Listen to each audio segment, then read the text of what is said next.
followed by Colin Smith. Presiding Officer, reducing poverty, delivering growth, tackling climate change and providing high-quality public services are rightly the focus of the programme for government announced by our First Minister at the beginning of this new parliamentary term. I was pleased to hear the First Minister describe his agenda as unashamedly anti-poverty and pro-growth. The better, fairer Scotland and more equal society we'd all like to see requires our concerted efforts to both eradicate poverty, tackle the cost of living crisis and create opportunities for businesses and individuals to thrive. Today, we debate equality, opportunity and community, actions to build stronger communities, improve social justice and reduce inequalities. These are the things that arguably will make the most immediate difference to the people that we serve.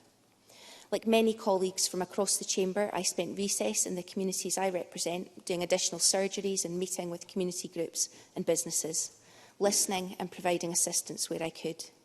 Of the many varied things that myself and my office team help constituents with, there is one thing that is the same, one thing that's constant, and that is how poverty exacerbates every single inequality and any injustice. People across Scotland have been paying a steep price for economic incompetence, austerity and Brexit caused by successive Westminster governments for a number of years now.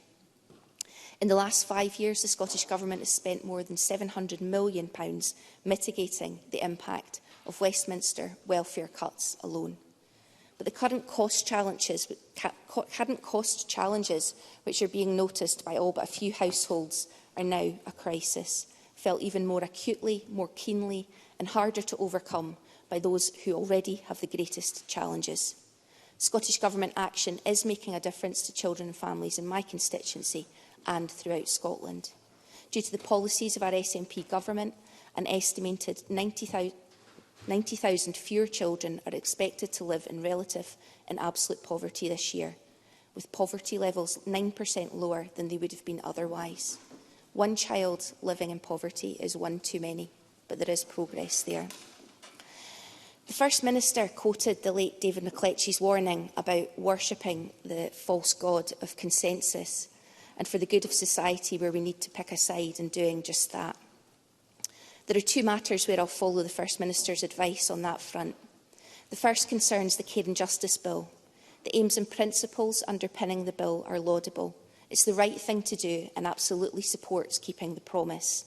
However, there is an undeniable challenge in balancing the rights of offenders against those of the victims who are harmed by offending behaviour. This is never starker than when both parties are children.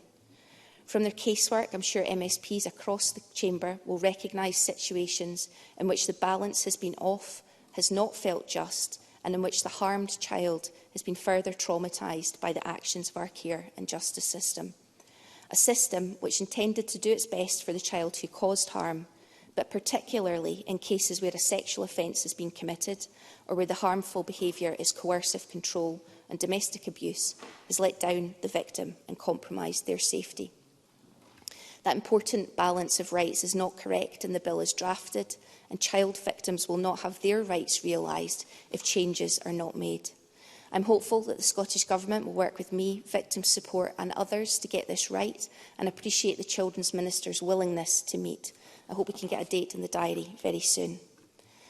Finally, and again on the theme of justice and inequality, and reflecting on how poverty exacerbates inequality and injustice, there are, as colleagues have set out, many measures to welcome for women in the programme for government.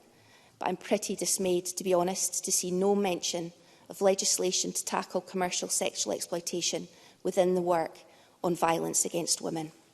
For decades now, the Scottish Government has recognised that commercial sexual exploitation in all its forms is violence against women. However, our legislation does not protect women from that particular violence. It is a cause and a consequence of women's inequality, and in women and girls with the greatest vulnerabilities are most harmed. That men can buy sexual access to women in this country online and as quickly and easily as you might order takeaway food is shameful, and it fuels trafficking and abuse. And it doesn't just harm the women involved, there are wider societal implications for women and men. I would call on the Government to do three things.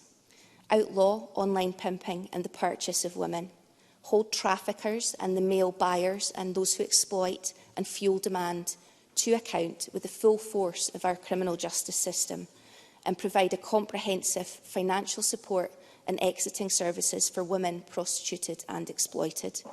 A fairer country for me will be one where no woman is bought or sold, where women and girls have equality, where their lives are not limited by misogynistic society and the communities that they live in are safe and free from male violence.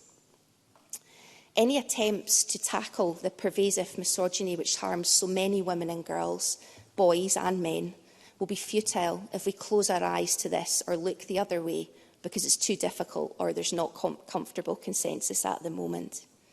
The equal society that we all seek demands actions which I hope my government will take. Presiding Officer.